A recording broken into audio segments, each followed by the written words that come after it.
It is about answering the question, if I wasn't available tomorrow, what would someone need to know? Hey everybody, today's guest is Julie Freed, the creator of the Entrepreneur Death Folder, host of the Systems for Everything podcast, and an operations manager who accidentally became the CEO of a business built on peace of mind. Julie spent years helping wedding professionals and creative entrepreneurs streamline their operations, but it wasn't until her daughter Ellie was born early and spent time on the NICU that she realized something huge. If anything ever happened to her, her entire business would grind to a halt. No passwords, no instructions, no plan. What started as a personal wake-up call became the Death Folder, a digital contingency plan designed to keep your business running on your worst day. Today, she's here to talk about what business owners get wrong about emergency planning and why this work is more loving than morbid, and the tiny systems that protect your livelihood when life goes unpredictable. Let's dive in. Hey everybody, welcome back to the Accidental CEO podcast. I am so excited for today's episode because we're going to be talking about something that a lot of people avoid talking about, and it's just inevitable and it's going to happen to all of us eventually. So it's something that we definitely need to be talking about. And my guest, Julie Freed, is the most caring and amazing and sweet and upbeat person to be talking about such thing, which is so fun to kind of put those two together. So I'm so excited to welcome Julie to the Accidental CEO podcast. Thank you for that intro. I'm here to make tragedy wacky, apparently. I'm just kidding. I mean, if we're going to talk about death, which is what we're going to talk about today, guys, why not? You know, people cope in different ways, and I'm all about a joke. You know, if you're not laughing, you're not living. There you go. I mean, I just rather talk about death with somebody who's upbeat, and why not? Why not? So here we go.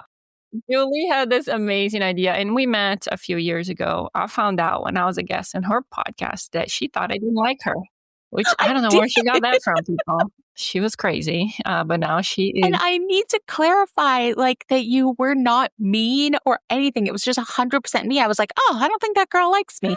Okay. Just, I guess that's not her cup of tea.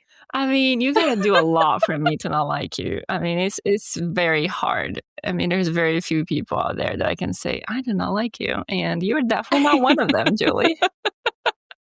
Phew. You are good. So yeah, we met at a conference.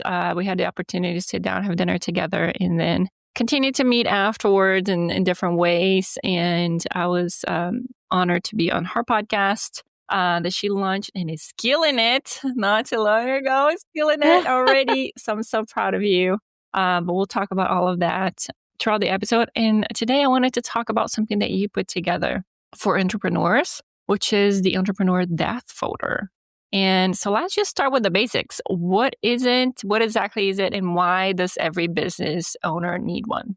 Yeah. So the Entrepreneur's Death Folder is, in its simplest form, a digital continuity plan for your business. I mean, it is one organized place where all of the information someone would need to step in, either temporarily or permanently, already exists. Logins, contacts, workflows, client care instructions, financial info, the things that only you know right now. And despite the name, it is not just about death. I named it that because it draws more attention and people are like, wait, what? Huh? But it really is about any kind of absence, you know, any situation where you cannot be the bottleneck anymore.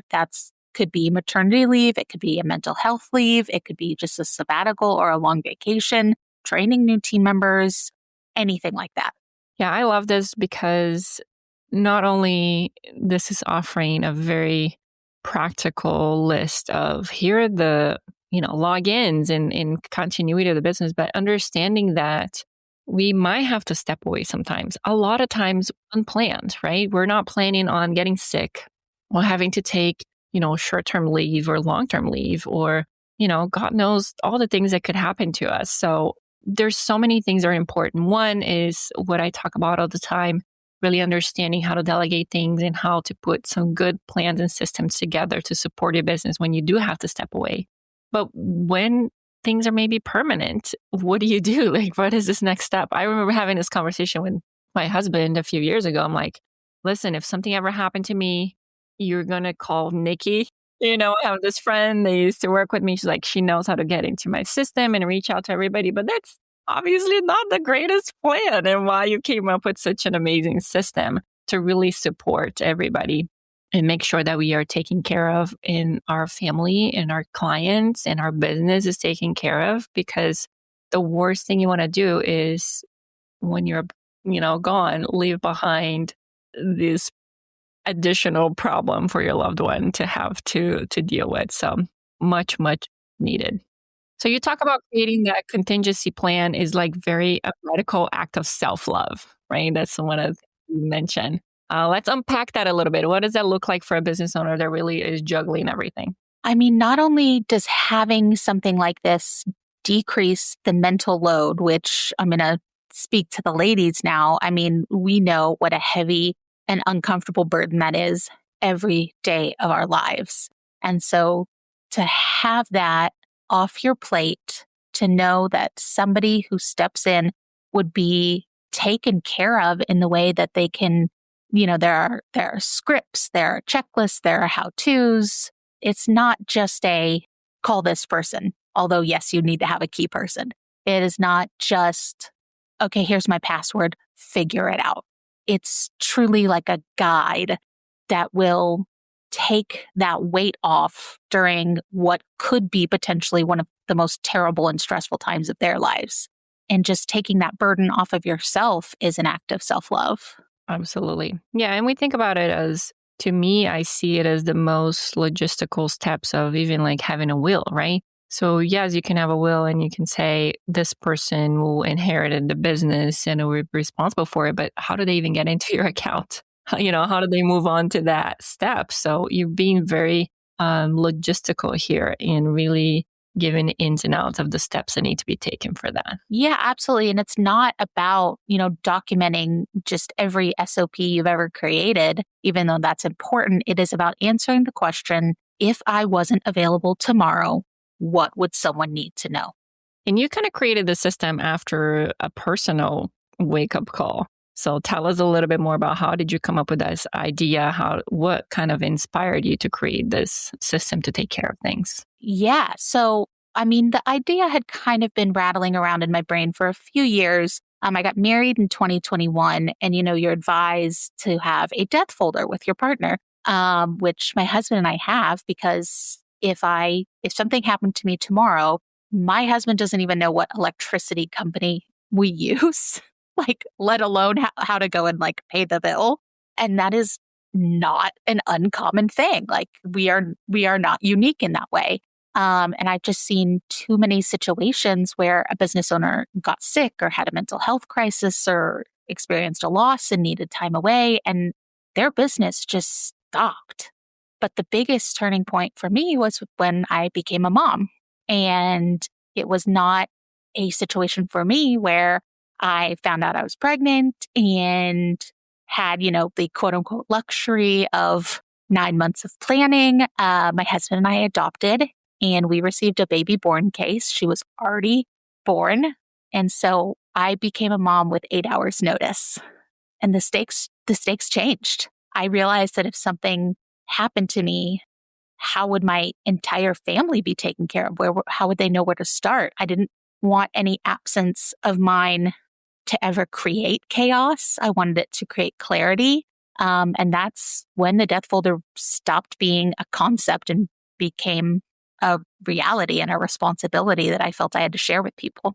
Yeah, and I can attest to that. When we first met, I remember this being just an idea that Julie was talking about and kind of throwing it out there. And I had, again, the honor and privilege to kind of follow along her adoption process as she shared things. And nothing like putting a child in your life to shift your perspective and hurry some things up, right? Oh my gosh, yes. Awesome. So a lot of people obviously resist this planning for worst case scenario because it feels heavy. How do you help people kind of shift that mindset?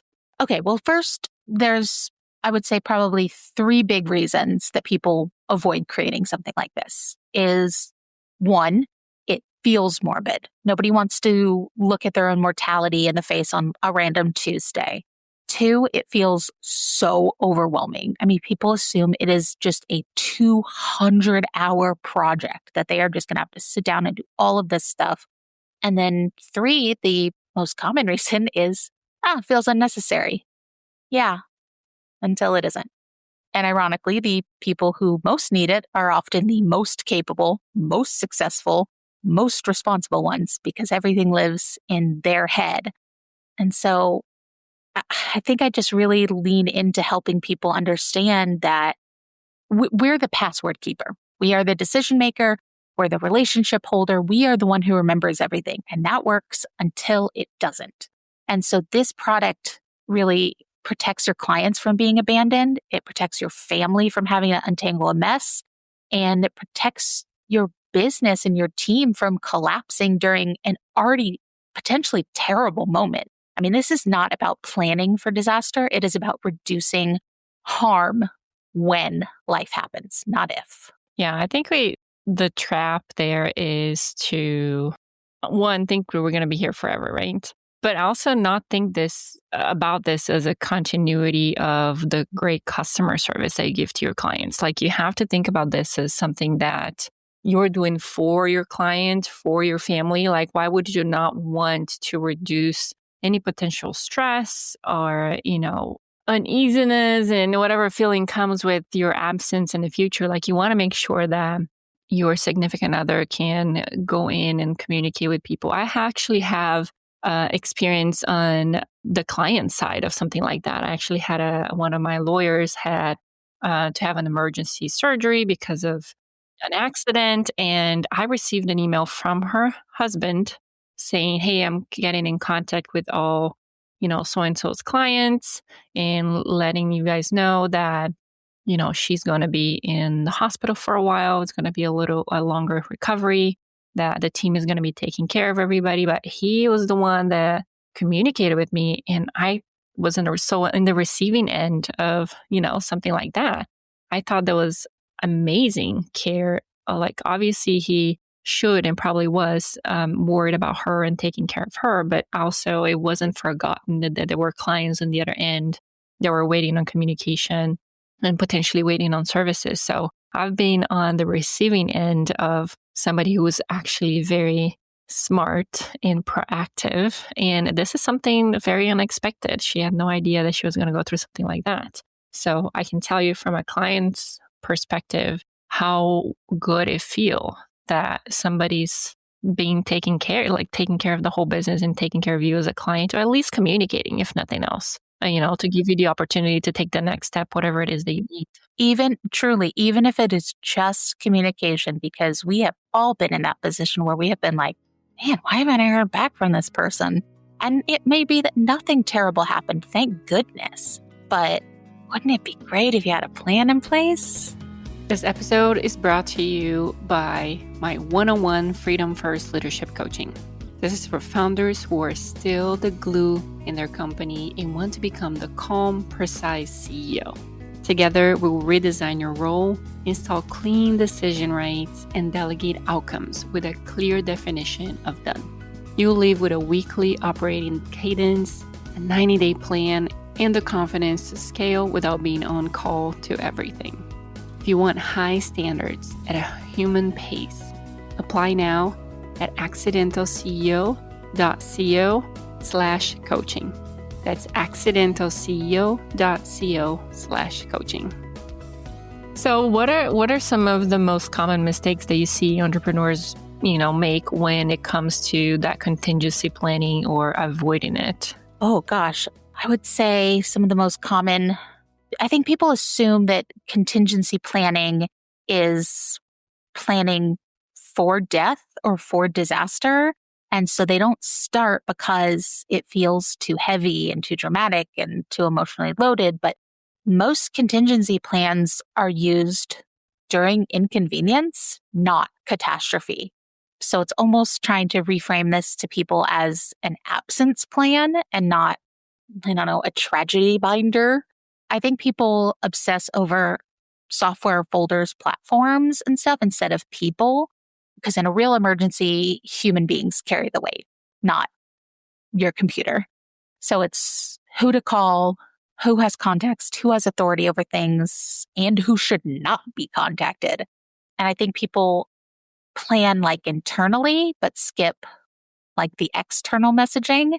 And so they're leaving clients feeling confused or abandoned and things like that. And so, I have a client communication guide for situations like this that is like kind of a tone guide and says what not to disclose about what's going on and when to escalate a situation versus when to just reassure a client. I mean, it's so important to make sure that you know also what not to say, right? There is no need to be overwhelming certain clients. And not that you're not sharing everything or lying. It's just like people have other things that they need to worry about. There's things that they need to know and things they don't need to know. And especially you and I both have, background in the wedding industry and stuff. And when you're dealing with couples who are getting married and this is the biggest day of their life as clients, there are times when you just need to reassure and not explain and not go overboard telling them all these details of what's going on because they don't need to carry that load when you've got a system in place to make sure everything's going to be fine. Yeah. So what are let's talk about that industry a little bit and maybe some of the creative industry. What are some unique challenges that those people face when it comes to that business continuity? I think dealing with it, the fact that it's one of the biggest days of people's lives. Like it's not to say having your brand or your copy redone isn't incredibly important to you and you poured a lot of money into it. If you miss a deadline in most industries, it's inconvenient, but missing one in a wedding industry is catastrophic. There's no reschedule buffer. There's no, we'll circle back next week. I mean, that event is happening whether you're there or not. And it's so heightened emotionally. I mean, it is high emotion, high stress, once in a lifetime, hopefully, events. I mean, clients panic faster than perhaps you or I would panic if we didn't hear from, our bookkeeper in a few days. For wedding industry, a contingency plan isn't just operational. I mean, it's emotional damage control, I'd say. Yeah, I mean, we have a lot of that in our contracts, but then we don't have a good plan behind to actually put it in place, right? Yeah. Yeah. And so one of the things I have, in the folder is having those key people in your industry that know your stuff because let's say everything is fine with the wedding. There's no issue. But then you're in a car accident and your hand is broken and you can't edit. I mean, those people still need their photos. They're not just like, oh, cool, we'll just wait like 6 months. We're fine. So who knows where your stuff is kept? Who knows how you edit? Who knows your process? Who knows what to deliver, what not to deliver? And that's kind of all outlined in there for you, including like how to ask someone to be your backup person. Because that's also, can be a heavy task to ask. But it can be reciprocal. Be like, hey, I'll be your person. You be my person. Yeah, that's so important. You're actually bringing that to somebody else's attention too, like helping them take care of themselves and their business. So very, very important. And I love that you included that into just the process of, using this resource for people. What is one maybe small actionable step that somebody can take today to make their business a little bit more resilient if life throws them a curveball? Naming that key person. I would say having a password manager where everything is stored. I recommend something like 1Password, and your key contact person can have that login and, your special access code that they give you. And so you just have it written down in one place. I would not advise a sticky note. Yeah, let's stay away from sticky notes. So I would say, who should be contacted first? Where are my active clients and ongoing projects listed? And what should be said to them right away? So, you don't need a perfect plan right now. You just need a starting point. All right, let's talk systems a little bit. What role do you feel like documenting play in like reducing that mental load and creating more freedom when it comes to day to day? Oh my gosh. You no longer have to be the person whose head everything lives in. you get to have that space and know that that weight is off of you. I mean, so much, right? So much. It's really the opportunity to get that freedom. And I mean, this can be used not only for these situations where, maybe you're not available and the business needs to go on, but maybe if you're in the process of expanding and scaling your business and you're ready to hire, instead of having to train somebody step by step in person, which takes a lot of your time. Maybe you already created this library of SOPs and, processes and how you do things. And you can just tell that person to go watch those videos or read those documents, and it becomes so much easier. And it's work up front that pays up, 10x down the road once you actually need it to use it. and this is, people think of products like this as like, oh my God, I had to like clear like 20 weekends and sit down and do this. Like, no, do one step, like do one piece. I'm going to do the next piece. I'm going to do the next piece. Like, it's there waiting for you. It's not meant to stress you out even more. You can eat an elephant one bite at a time. What would you say to that founder who thinks, well, this sounds great and smart, but I just don't have the time to create a death folder right now? I think people feel like a lot of times they think something like this is only needed for like a big company, but especially if you're a solopreneur, it's needed even more.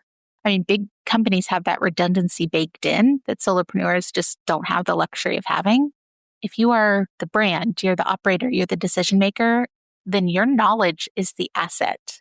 And people expect doing this to feel heavy, but I hear afterward that it's usually the opposite. It feels like exhaling, like finally setting down that mental load that you didn't even realize you were carrying. And so I think a lot of people think, well, I don't need this. I get that it's a good idea. It sounds good, but like, I don't need it.